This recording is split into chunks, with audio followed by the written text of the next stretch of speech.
help you? I'd like to find out if you have any excursions suitable for families.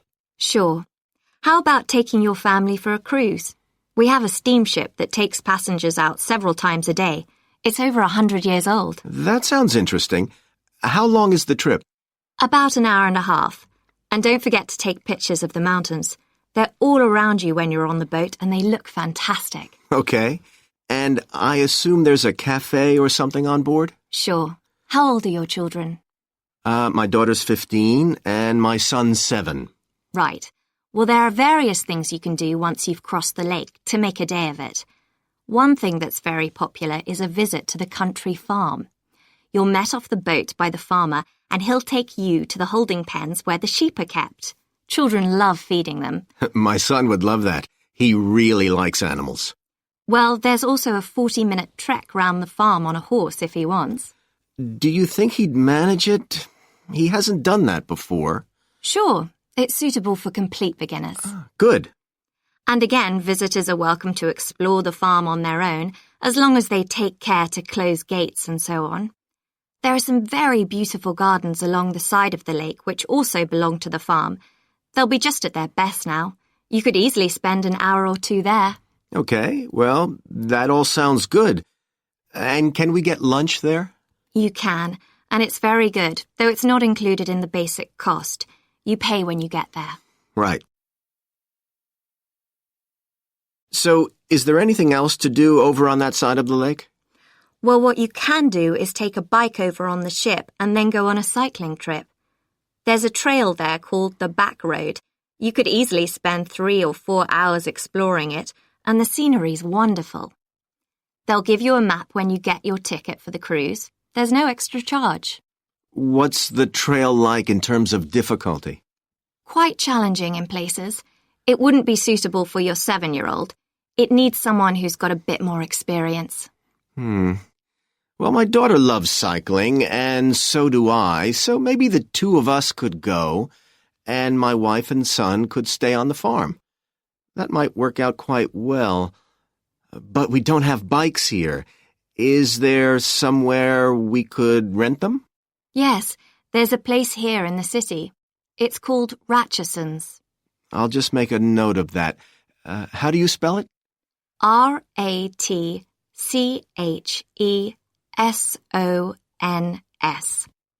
It's just by the cruise ship terminal. Okay. You'd also need to pick up a repair kit for the bike from there to take along with you, and you'd need to take along a snack and some water. It'd be best to get those in the city. Fine. That shouldn't be a problem. And I assume I can rent a helmet from the bike place. Sure, you should definitely get that. It's a great ride, but you want to be well prepared because it's very remote. You won't see any shops round there or anywhere to stay, so you need to get back in time for the last boat. Yeah. So what sort of prices are we looking at here? Let's see. That'd be 1 adult and 1 child for the cruise with farm tour. That's $117, and an adult and a child for the cruise only, so that's $214 altogether. Oh, wait a minute. How old did you say your daughter was? 15. Then I'm afraid it's $267 because she has to pay the adult fare, which is $75, instead of the child fare, which is $22. Sorry about that. That's okay.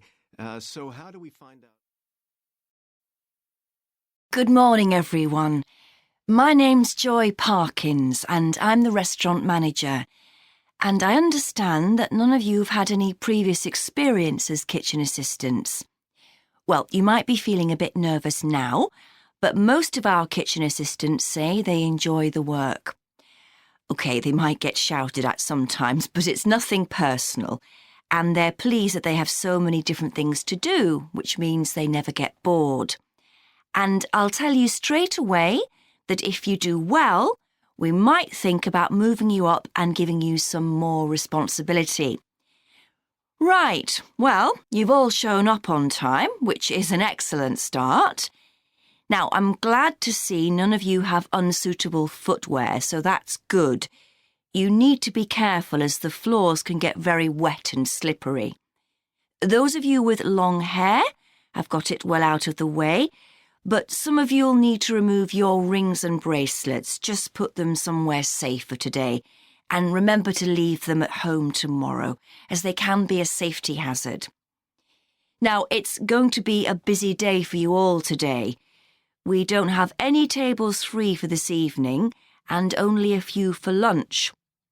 Fortunately, we've got our head chef back. He was away on holiday all last week, which meant the other chefs had extra work. Now, I'll tell you a bit more about the job in a minute, but first, some general regulations. For all of you, whatever your age, there's some equipment you mustn't use until you've been properly trained, like the waste disposal system, for example, for health and safety reasons. Then I think there are 2 of you here who are under 18. That's Emma and Jake, isn't it? Right, so for you 2, the meat slicer is out of bounds, and of course none of you are allowed to use the electric mixer until you've been shown how it works. Now, you may have heard that this can be a stressful job, and I have to say that can be true. You'll be working an 8-hour day for the first week, though you'll have the chance to do overtime after that as well if you want to. But however long the hours are, you'll get a break in the middle. What you will find is that you're on your feet all day long, lifting and carrying. So, if you're not fit now, you soon will be. You'll find you don't have much chance to take it easy. When someone tells you to do something, you need to do it straight away. But at least we do have a very efficient air conditioning system compared with some kitchens. Now, let me tell you about some of the people you need to know. So, as I said, I'm Joy Parkins, and I decide who does what during the day and how long they work for. I'll be trying to get you to work with as many different people in the kitchen as possible, so that you learn while you're on the job. One person whose name you must remember is David Field. If you injure yourself at all, even if it's really minor, you must report to him, and he'll make sure the incident is recorded and you get the appropriate treatment. He's trained to give basic treatment to staff himself, or he'll send you off somewhere else if necessary. Then there's Dexter Wills. He's the person you need to see if you smash a plate or something like that. Don't just leave it and hope no one will notice. It's really important to get things noted and replaced, or there could be problems later. And finally, there's Mike Smith. He's the member of staff who takes care of all the stores of perishables. So, if you notice we're getting low in flour or sugar or something, make sure you let him know so he can put in an order. OK, now the next thing we need to cover.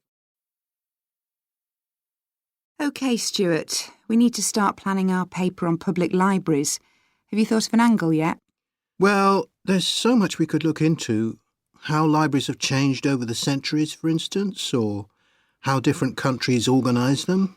What do you think, Trudy? Maybe we should concentrate on this country and try and relate the changes in libraries to external developments, like the fact that far more people can read than a century ago, and that the local population may speak lots of different languages. We could include something about changes in the source of funding too. Yes, but remember we're only supposed to write a short paper, so it's probably best if we don't go into funding in any detail. Right. Well, shall we just brainstorm a few ideas to get started? OK. We obviously need to look at the impact of new technology, particularly the internet. Now that lots of books have been digitalised, people can access them from their own computers at home. And if everyone did that, libraries would be obsolete. Yes. But the digitalised books that are available online for free are mostly out of copyright, aren't they? And copyright in this country lasts for 70 years after the author dies. So you won't find the latest bestseller or up-to-date information. That's an important point. Anyway, I find it hard to concentrate when I'm reading a long text on a screen. I'd much rather read a physical book. And it takes longer to read on a screen. Oh, I prefer it. I suppose it's just a personal preference. I expect the libraries will go on evolving in the next few years. Some have already become centres where community activities take place, like local clubs meeting there. I think that'll become even more common. I'd like to think so. And that they'll still be serving their traditional function, but I'm not so sure. There are financial implications after all. What I'm afraid will happen is that books and magazines will all disappear and there'll just be rows and rows of computers. They won't look anything like the libraries we're used to. Well, we'll see. I've just had an idea. Why don't we make an in-depth study of our local public library as background to our paper? Yes, that'd be interesting, and raise all sorts of issues. Let's make a list of possible things we could ask about, then work out some sort of structure. For instance, we could interview some of the staff and find out whether the library has its own budget or if that's controlled by the local council. And what their policies are. I know they don't allow food, but I'd love to find out what types of noise they ban. There always seems to be a lot of talking, but never music. I don't know if that's a policy or it just happens. I've often wondered. Then there are things like how the library is affected by employment laws. I suppose there are rules about working hours, facilities for staff and so on. Right. Then there are other issues relating to the design of the building and how customers use it. Like, what measures does the library take to ensure their safety? They'd need floor coverings that aren't slippery, and emergency exits, for instance. Oh, and another thing, there's the question of the kind of insurance the library needs to have, in case anyone gets injured. Yes, that's something else to find out. You know something I've often wondered? What's that? Well, you know they've got an archive of local newspapers going back years. Well, next to it, they've got the diary of a well-known politician from the late 19th century. I wonder why it's there. Do you know what his connection was with this area? No idea. Let's add it to our list of things to find out. Oh, I've just thought. You know, people might ask in the library about local organisations, like sports clubs. Well, I wonder if they keep a database, or whether they just look online. Right. I quite fancy finding out what the differences are between a library that's open to the public and one that's part of a museum, for example. They must be very different. Then something else I'd like to know is... In public discussion of business, we take certain values for granted. Today, I'm going to talk about 4 of them: collaboration, hard work, creativity, and excellence. Most people would say they're all good things. I'm going to suggest that's an oversimple view. The trouble with these values is that they're theoretical concepts, removed from the reality of day-to-day business. Pursue values by all means, but be prepared for what may happen as a result. They can actually cause damage, which is not at all the intention. Business leaders generally try to do the right thing, but all too often the right thing backfires if those leaders adopt values without understanding and managing the side effects that arise. The values can easily get in the way of what's actually intended. OK, so the first value I'm going to discuss is collaboration. Let me give you an example. On a management training course I once attended, we were put into groups and had to construct a bridge across a stream using building blocks that we were given. The rule was that everyone in the team had to move at least one building block during the construction. This was intended to encourage teamwork. But it was really a job best done by one person. The other teams tried to collaborate on building the structure and descended into confusion, with everyone getting in each other's way. Our team leader solved the challenge brilliantly. She simply asked everyone in the team to move a piece a few centimetres to comply with the rule, and then let the person in the team with an aptitude for puzzles like this build it alone. We finished before any other team. My point is that the task wasn't really suited to team working, so why make it one? Teamwork can also lead to inconsistency, a common cause of poor sales. In the case of a smartphone that a certain company launched, one director wanted to target the business market, and another demanded it was aimed at consumers. The company wanted both directors to be involved, so gave the product a consumer-friendly name, but marketed it to companies. The result was that it met the needs of neither group. It would have been better to let one director or the other have his way, not both.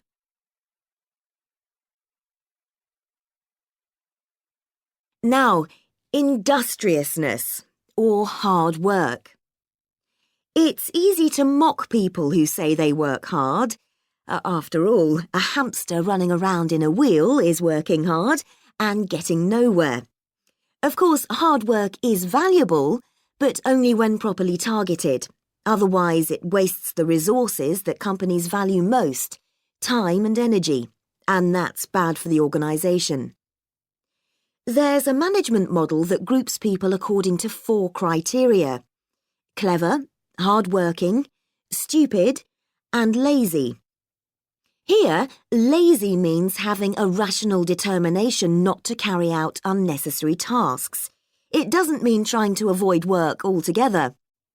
Most people display 2 of these characteristics, and the most valuable people are those who are both clever and lazy. They possess intellectual clarity and they don't rush into making decisions. They come up with solutions to save the time and energy spent by the stupid and hard-working group. Instead of throwing more man-hours at a problem, the clever and lazy group looks for a more effective solution. Next, we come to creativity. This often works well. Creating an attention-grabbing TV commercial, for example, might lead to increased sales. But it isn't always a good thing. Some advertising campaigns are remembered for their creativity without having any effect on sales. This happened a few years ago with the launch of a chocolate bar. Subsequent research showed that plenty of consumers remembered the adverts, but had no idea what was being advertised. The trouble is that the creator derives pleasure from coming up with the idea and wrongly assumes the audience for the campaign will share that feeling. A company that brings out thousands of new products may seem more creative than a company that only has a few, but it may be too creative and make smaller profits. Creativity needs to be targeted to solve a problem that the company has identified. Just coming up with more and more novel products isn't necessarily a good thing. And finally, excellence. We all know companies that claim they strive for excellence, but it takes a long time to achieve excellence. In business, being first with a product is more profitable than having the best product. A major study of company performance compared pioneers, that is, companies bringing out the first version of a particular product, with followers, the companies that copied and improved on that product. The study found that the pioneers commanded an average market share of 29%, while the followers achieved less than half that, only 13%, even though their product might have been better. Insisting on excellence in everything we do is time-consuming, wastes energy, and leads to losing out on opportunities. Sometimes second-rate work is more worthwhile than excellence. Make sure it's excellent sounds like a good approach to business, but the just-get-started approach is likely to be more successful. Good morning, Kenton Festival Box Office. How can I help you? Oh, good morning. I'm coming to Kenton for a few days' holiday next month, and a friend told me there's a festival. She gave me this number to find out about it. That's right. The festival begins on the 16th of May and goes on till the 19th. Oh, that's great. I'll be there from the 15th till the 19th. So, could you tell me the programme, please? Well, on the first day, there's the opening ceremony in the town centre. People start gathering around 2 o'clock to get a good place to see from, and the events will start at 2:45 and finish about 5:30. OK, thanks. I'll make sure I get there early to get a good spot. The festival will be officially opened by the mayor. He'll just speak for a few minutes, welcoming everyone to the festival. All the town councillors will be there, and, of course, lots of other people. Right. Then there'll be a performance by a band. Most years we have a children's choir, but this year the local army cadets offered to perform, and they're very good. Uh-huh. After that, a community group from the town will perform a play they've written themselves, just a short one. It's about Helen Tungate. I don't know if you've heard of her. I certainly have. She was a scientist years ago. That's right. She was born in Kenton exactly 100 years ago, so we're celebrating her centenary. I'm a biologist, so I've always been interested in her. I didn't realise she came from Kenton. Yes. Well, all that will take place in the afternoon, and later, as the sun sets, there'll be a firework display. You should go to the park to watch, as you'll get the best view from there. And the display takes place on the opposite side of the river. It's always one of the most popular events in the festival. Sounds great. And what's happening on the other days? There are several events that go on the whole time. For example, the students of the art college have produced a number of videos, all connected with relationships between children and their grandparents. That sounds interesting. It makes a change from children and parents, doesn't it? Exactly. Because the art college is in use for classes throughout the festival, the videos are being shown in Handsworth House. How do you spell the name? Handsworth.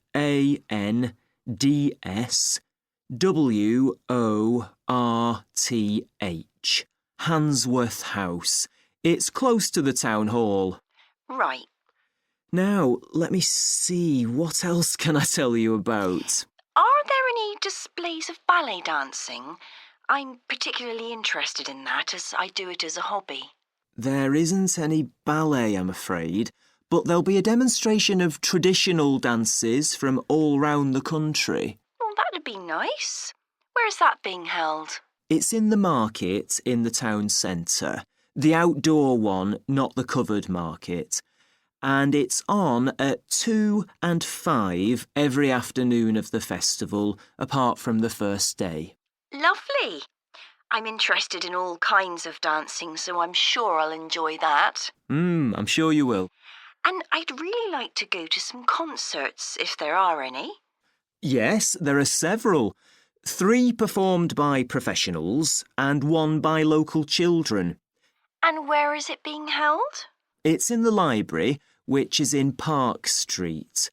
On the 18th at 6:30 in the evening. I presume I'll need tickets for that. Yes, you can book online, or you can buy them when you arrive in Kenton, either at the festival box office or from any shops displaying our logo in the windows. Well, I think that'll keep me busy for the whole of my stay in Kenton. Thank you so much for all your help. You're welcome. I hope you enjoy your stay. Thank you. Goodbye. Right. I've now almost succeeded in finalising plans for our tour, so I'll bring you up to date with what I know. As you know, we're flying first to Munich on Monday the 4th. The flight is at 11:30, so it's too early to have lunch at the airport. I suggest we meet there for coffee at 10, which should give us plenty of time for breakfast before we leave home. When we arrive in Munich, we'll be met at the airport by Klaus Bauer. Klaus works for a tour operator, and he'll look after us for the time we'll be in Germany. He's already liaised with the managers of the theatres we're going to visit, and he's also arranged for an officer of the National Theatre in Munich to show us round the theatre one afternoon during our stay. Now, last time we discussed this trip, I didn't have the precise cost for hotel rooms, but now I have. The normal rate at the hotel where we're staying is €150 a night for a double room. I'd hoped to get that down to €120, but in fact I've been able to negotiate a rate of $110. That'll be reflected in the final payment, which you'll need to make by the end of this week. On Tuesday, the day after our arrival, I had hoped we could sit in on a rehearsal at one of the theatres, but unfortunately that's proved very difficult to arrange. So instead, we'll have a coach trip to one of the amazing castles in the mountains south of Munich. On Tuesday evening, we'll all have dinner together in a restaurant near our hotel. From talking to you all about your preferences, it was clear that a typical local restaurant would be too meat-oriented for some of you. Some of you suggested an Italian restaurant, but I must confess that I decided to book a Lebanese one, as we have plenty of opportunities to go to an Italian restaurant at home. On Wednesday afternoon, the director of the play we're going to see that evening will talk to us at the theatre. She'll describe the whole process of producing a play, including how she chose the actors, and, as the play we're going to see is a modern one, how she worked with the playwright. Right. Now I'd just like to make a few points about the plays we're going to see, partly because it might influence your choice of clothes to take with you. The play we're seeing on Wednesday evening is a modern one, and we're going to the premiere, so it'll be quite a dressy occasion, though of course you don't have to dress formally. I gather it's rather a multimedia production, with amazing lighting effects and a soundtrack of electronic music, though unfortunately the playwright is ill and is unlikely to be able to attend. On Thursday, we're seeing a play that was first performed last year, when it was commissioned to mark 100 years since the birth in the town of a well-known scientist. We're going to see a revival of that production, which aroused a lot of interest. Friday's play will really make you think hard about what clothes to pack, as it'll be in the garden of a palace. It's a beautiful setting, but I'd better warn you, there won't be much protection from the wind. On Saturday, we're going by coach to a theatre in another town, not far from Munich. This will be the opening of a drama festival, and the mayor and all the other dignitaries of the town will be attending. After the performance, the mayor is hosting a reception for all the audience, and there'll be a band playing traditional music of the region. And after having a day off on Sunday, our final play is on Monday, and it's in the stunning setting of the old town hall, which dates back to the 14th century. The performance marks the 50 years that the lead actor has been on stage, and the play is the one where he made his first professional appearance all those years ago. And the day after that, we'll be flying back home. Now, have you got any questions before I move? Oh, good morning. You must be James. I'm Beth Cartwright. Please call me Beth. Thank you. Now, as this is your first tutorial since you started on the Scandinavian Studies course, I'd like to find out something about you. Why did you decide to take this course? Well, my mother is Danish, and although we always lived in England, she used to talk about her home a lot. and that made me want to visit Denmark. We hardly ever did, though. My mother usually went on her own. But whenever her relations or friends were in England, they always came to see us. I see. So I assume you already speak Danish, one of the languages you'll be studying? I can get by when I talk to people, though I'm not terribly accurate. Now, you probably know that you'll spend the third year of the course abroad. Have you had any thoughts about that? I'm really looking forward to it. And although Denmark seems the obvious place to go because of my family connections, I'd love to spend the time in Iceland. Oh, I'm sure it can be arranged. Do you have any plans for when you graduate? A lot of students go on to take a master's degree. I think the 4 years of the undergraduate course will be enough for me. I'm interested in journalism, and I quite like the idea of moving to Scandinavia and writing for magazines. I'd find that more creative than translating, which I suppose most graduates do. Okay. Now, how are you finding the courses you're taking this term, James? Well, I'm really enjoying the one on Swedish cinema. That'll continue next term. But the one on Scandinavian literature that's running at the moment will be replaced by more specialized courses. Oh, and by the way, if you're interested in watching Danish television programs, there's going to be a course on that the term after next. That sounds good. Have you started thinking about the literature paper that you have to write in the next few weeks? Yes, my first choice would be to do something on the Icelandic sagas. The trouble with that is that a lot of people choose that topic, and it can be difficult to get hold of the books you'll need. Why not leave that for another time? Right. You might find modern novels or 19th century playwrights interesting. I've read or seen several plays in translation, so that would be a good idea. Fine. I'll put you down for that topic. Right. So what would you advise me to aim at in the paper? First, I suggest you avoid taking one writer and going into a great deal of detail.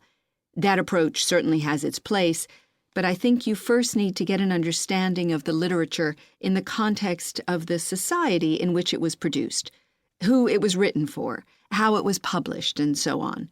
I also think that's more fruitful than placing it within the history of the genre. Okay, that sounds reasonable. Could I ask for some advice about writing the paper I'm working on about the Vikings? I have to do that this week, and I'm a bit stuck. Of course. Have you decided yet what to write about? No, I haven't. There's so much that seems interesting. Viking settlement in other countries, trade, mythology. Well, what I suggest is that you read an assignment a student wrote last year, which is kept in the library.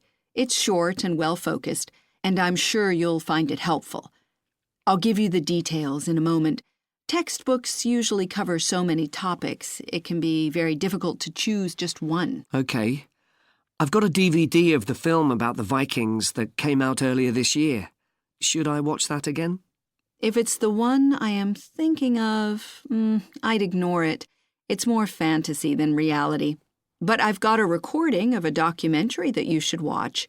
It makes some interesting and provocative points, which I think will help you to focus your topic. Right. So then, should I work out an outline? Yes, just headings for different sections at this stage. And then you should start looking for suitable articles and books to draw on, and take notes which you organize according to those headings. I see. Then put short phrases and sentences as bullet points under each heading. Make sure that this skeleton makes sense and flows properly before writing up the paper in full. Okay. Thanks. That's very helpful. Over the years, attitudes towards workers have changed considerably.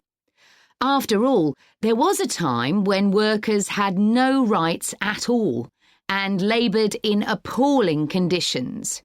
Conditions have improved a lot, but conflict in the workplace is still common, and human resources managers nowadays need to be able to deal with it when necessary. What is conflict in the workplace? Definitions vary, but I'm taking it to refer to a whole range of behaviours that the victim finds unacceptable, from minor, harmless arguments to, at the opposite extreme, physical violence.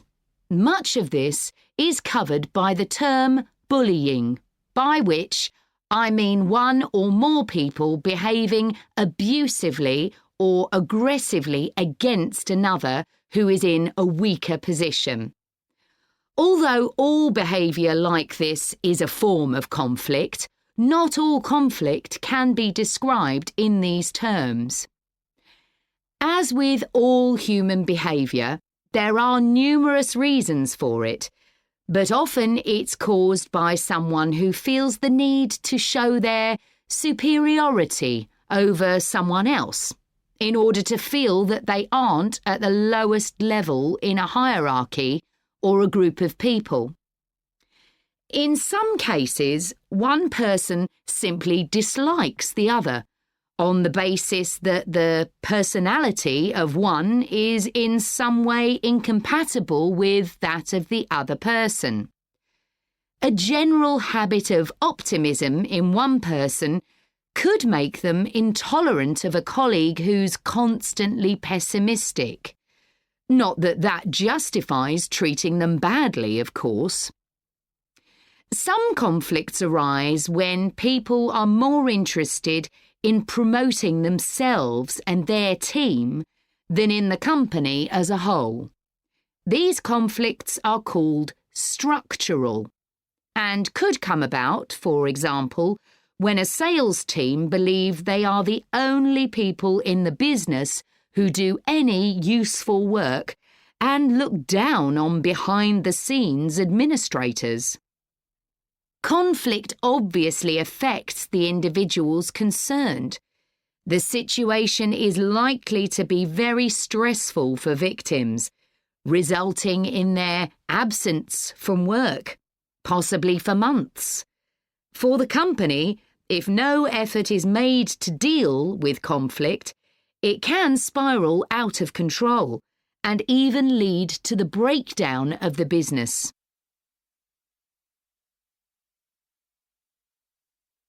Some interesting work with chief executives, CEOs, has uncovered some of the reasons why they may treat colleagues badly. Many CEOs combine two opposing characteristics.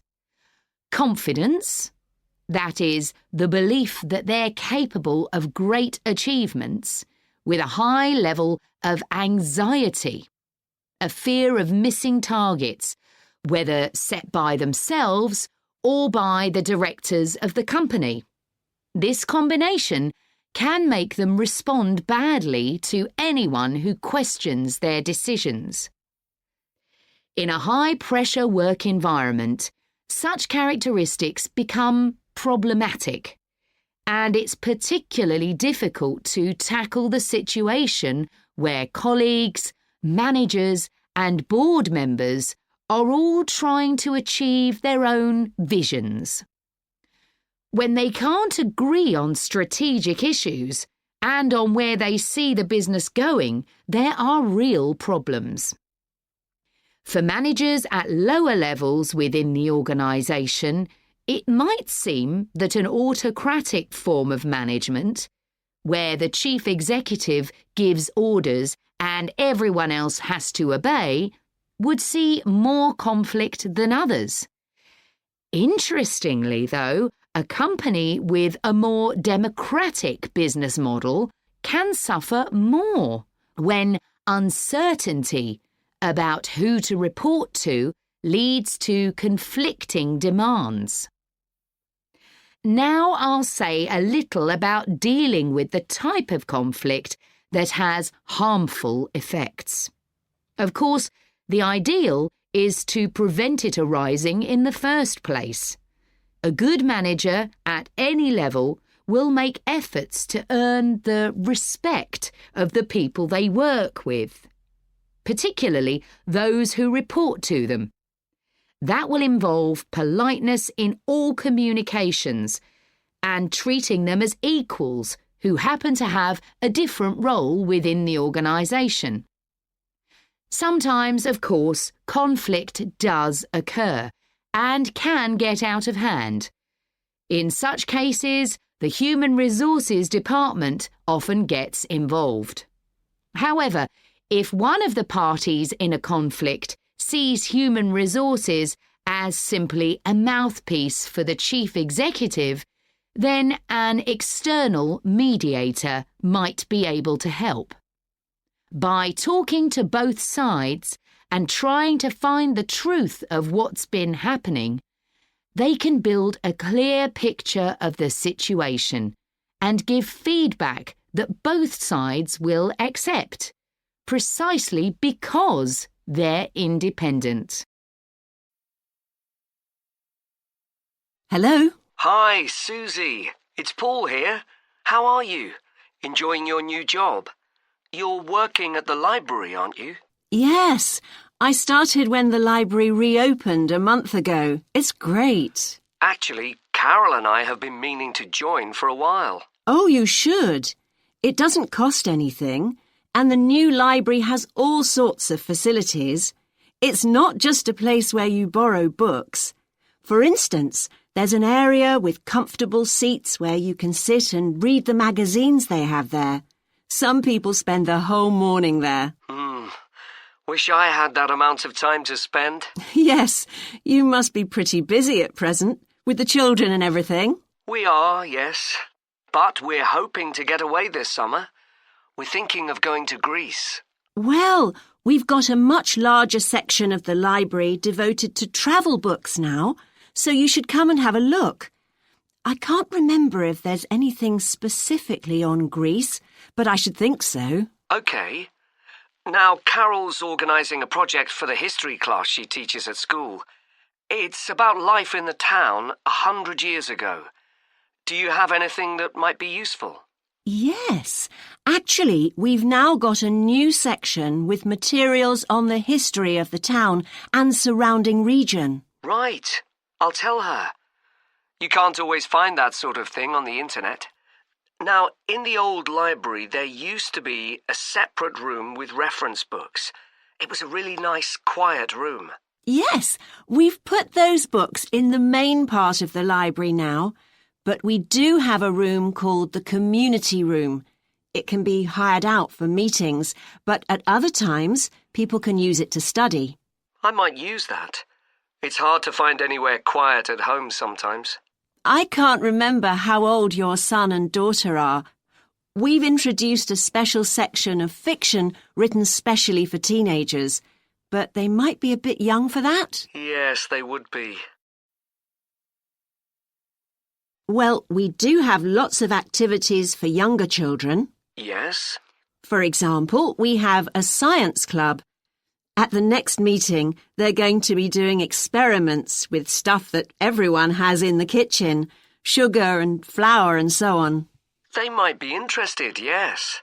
And we have a competition for children called Reading Challenge. That doesn't begin until after the end of term. They have to read 6 books, and they get a certificate if they manage it. So that gives them something to do while they're on holiday, instead of getting bored. That's the idea. And there's special activities for adults too. On Friday, we have a local author called Tanya Streep, who's going to be talking about her new novel. It's called Catch the Mouse, and she based the story on a crime that actually took place here years ago. Right. We're not free on Friday, but I'll look out for the book.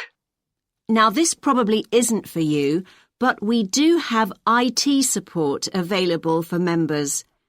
We get quite a few older people coming along who are wanting to get up to speed with computer technology. It's on Tuesday mornings. They don't need to make an appointment or anything. They just turn up. Well, my mother might be interested. I'll let her know. OK. And there's another service which you wouldn't expect from a library, which is a free medical checkup. The hospital arranges for someone to come along and measure the level of sugar in your blood, and they check cholesterol levels at the same time. Really?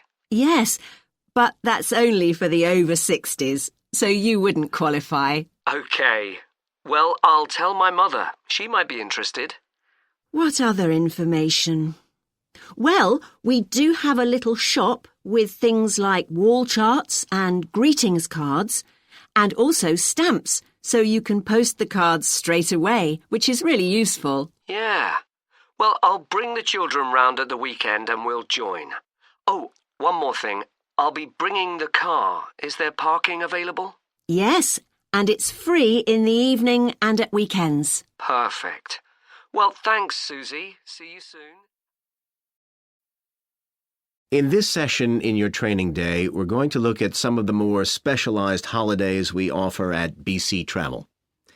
Now, the travel business is very competitive, and it's important to be aware of how the market's changing and developing. In terms of age groups, the over 65s are an important market, and one that's increasing steadily year on year. The fewest holidays are taken by the 31 to 42-year-olds, and that figure shows no sign of rising. The biggest market at present is still the youngest group, the 16 to 30s, but this group's also seen the biggest drop over the last few years, whereas there's a noticeable growth in the number of holidays taken by the 55 to 64-year-olds. As far as the 43 to 54-year-olds are concerned, bookings there are steady, but I have to say we haven't seen the increase we expected. One trend we're noticing with nearly all age groups is the growing popularity of holidays in which clients do some kind of specialized activity. I'm not talking here about adventure holidays where clients take part in high-risk activities like white water rafting just for the thrill of it. Activity holidays usually involve rather less high-risk sports or things like art and music. They're not necessarily cheaper than ordinary holidays, often the opposite, in fact, but they do often take place outside the main tourist centers, which gives an opportunity for clients to find out more about the local people and customs. And many say this is one of the most positive features of these holidays. Of course, they offer the chance to develop a new skill or talent, but clients often say that more than this, it's the chance to create lasting relationships with other like-minded people. That's the main draw. Let me give you some examples of BC travel activity holidays. Our painting holidays take place in 4 different centers in France and Italy, and they're very popular with clients of all abilities from beginners onwards. We've got an excellent team of artists to lead the classes. Some of them have been with us from the start, and 5 additional ones will be joining us this year so that we can offer a greater number of classes in each center. As far as cooking holidays are concerned, I know a lot of agents offer holidays where clients cook recipes related to one particular country, usually the one they're staying in, but we focus on dishes from a great many different ones. Apart from that, you'll find the usual emphasis on good quality organic ingredients. That's more or less a given nowadays, and there are generally some meat-free recipes included. Our photography holidays take place in a wide range of countries from Iceland to Vietnam, and clients have the opportunity to see some stunning scenery. Groups are small, no more than 8, so clients can have one-on-one tuition during the holiday, and excursions are arranged with fully trained guides. At the end of each holiday, an exhibition is held of the photographs taken, so that clients can see one another's work and receive valuable feedback from the tutor. Finally, let me tell you about our fitness holidays. In Ireland and Italy, we run 1-week general fitness classes for all ages and levels of fitness. Clients start the course with a consultation with a trainer, and together they draw up an individual program. As well as improving general fitness, clients find that they end up losing much of the stress they've built up in their daily lives. In Greece, We have a 2-week holiday for clients who want to do something about their weight. This has all the features you'd expect, like a personalized diet program, but one of its most popular features is that the exercise classes are all held on the beach. People say it's far preferable to being in a gym. Finally, we offer several holidays in Morocco. One very popular one is the mountain biking holiday. Bikes are provided, and there are different routes according to people's ability. We offer one which is tailored to the needs of families, which is particularly popular. Okay, so that's about all the time I have today, so thank you very much. Dave, I'm worried about our case study. I've done a bit of reading, but I'm not sure what's involved in actually writing a case study. I missed the lecture where Dr. Baker talked us through it. OK, well, it's quite straightforward. We've got our focus. That's tourism at the Horton Castle site. And you said you'd done some reading about it? Yes, I found some articles and made notes of the main points. Did you remember to keep a record of where you got the information from? Sure, I know what a pain it is when you forget that. OK, so we can compare what we've read.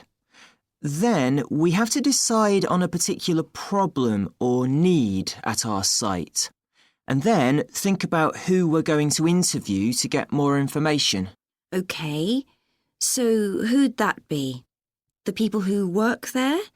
And presumably some of the tourists too? Yes, both those groups. So we'll have to go to the site to do that, I suppose. But we might also do some of our interviewing away from the site. We could even contact some people here in the city, like administrators involved in overseeing tourism.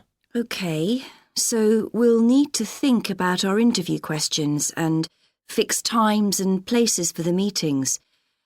It's all going to take a lot of time. And if we can, we should ask our interviewees if they can bring along some numerical data that we can add to support our findings. And photographs? I think we have plenty of those already. But Dr. Baker also said we have to establish with our interviewees whether we can identify them in our case study or whether they want to be anonymous. Oh, I wouldn't have thought of that.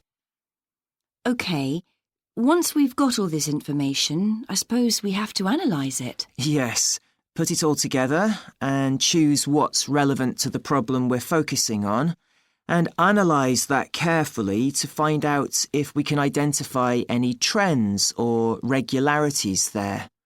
That's the main thing at this stage, rather than concentrating on details or lots of facts. OK, and then once we've analysed that, what next? Well, then we need to think about what we do with the data we've selected to make it as clear as possible to our readers. Things like graphs or tables or charts. Right. Then the case study itself is mostly quite standard.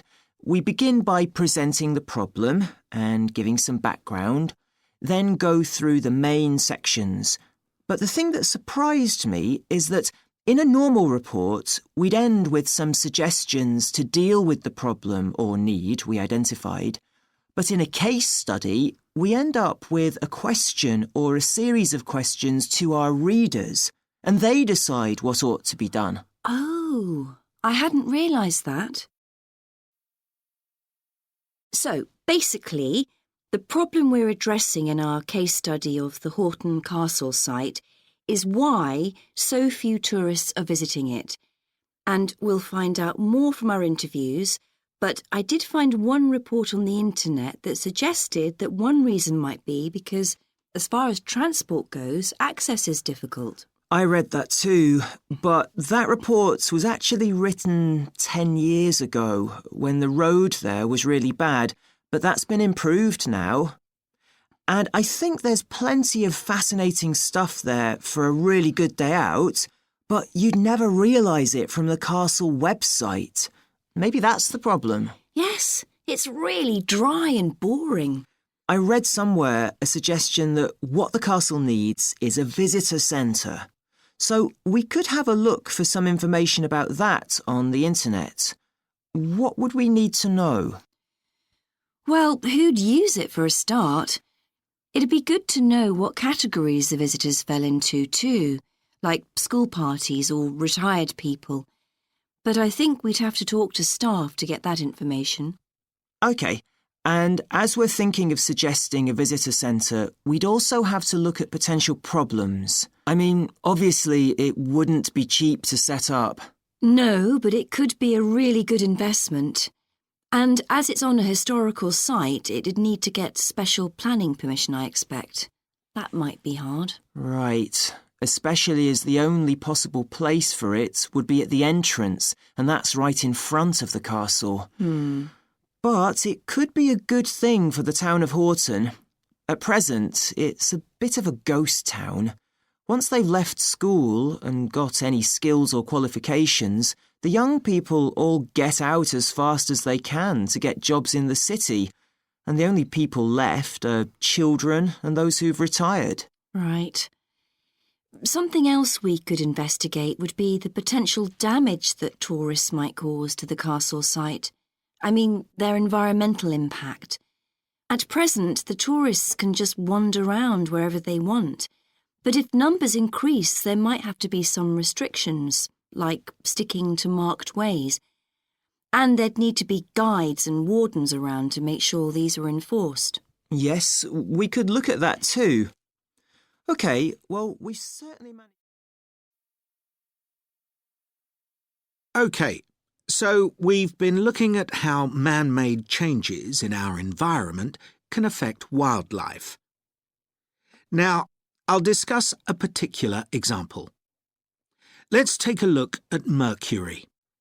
Mercury's one of the 120 or so elements that make up all matter, and it has the symbol Hg. It's a shiny, silvery substance. You may have seen it in old-fashioned thermometers, but it's not used much for domestic purposes now because it's highly toxic. But the problem is that the amount of mercury in the environment's increasing. The main reason for this is the power plants used to produce electricity. The main source of energy that most of them use is still coal, and when it's burned, it releases mercury into the atmosphere. Some of this gets deposited into lakes and rivers, and if it's ingested by a fish, it's not excreted. It stays in the fish's body, and it enters the food chain. So, it's been known for some time that birds which eat fish may be affected. But what wasn't known until quite recently is that those that eat insects can also be affected. So, a woman called Claire Varian Ramos is doing some research on how this is affecting birds. And rather than looking at how many birds are actually killed by mercury poisoning, she's looking for more subtle sub-effects. And these may be to do with the behaviour of the birds, or with the effect of mercury on the way their brain works, so whether it leads to problems with memory, for example. And she's particularly focusing on the effects of mercury on bird song. Now, the process of song learning happens at a particular stage in the bird's development. And what you may not know is that a young bird seems to acquire this skill by listening to the songs produced by its father, rather than by any other bird. And Varian Ramos has already found in her research that if young male birds are exposed to mercury, if they eat food contaminated with mercury, then the songs they produce aren't as complex as those produced by other birds. So, quite low-level exposure to mercury is likely to have an impact on male birds in a natural situation because it can mean that they're less attractive to female birds, and so it can affect their chances of reproduction.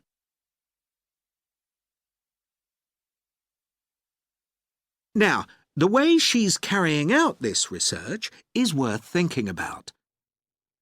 She's using a mixture of studies, using birds kept in laboratories and studies carried out outdoors in the wild. The lab-based studies have the advantage that you don't get all the variables you would in a natural setting. So, the experimenter has a much higher level of control, and that means they can be more confident about their results in some ways. And of course, they don't have to worry about going out and finding the birds in order to observe them. So, what are the implications here for humans? Well, because many birds are migratory, they may be transporting mercury far from contaminated sites. For example, it's been found that ducks who'd been feeding at a contaminated site were later shot by hunters over 1,000 kilometres away and presumably eaten. But these birds likely had mercury levels high enough to warrant concern for human consumption. In addition, going back to song learning by birds, we saw that this may be affected by mercury contamination. Well, we also know that in humans, mercury causes developmental delays in the acquisition of language, and in fact this process is very similar in the brain regions it involves, and even the genes that are involved. But mercury contamination has other important implications for humans as well.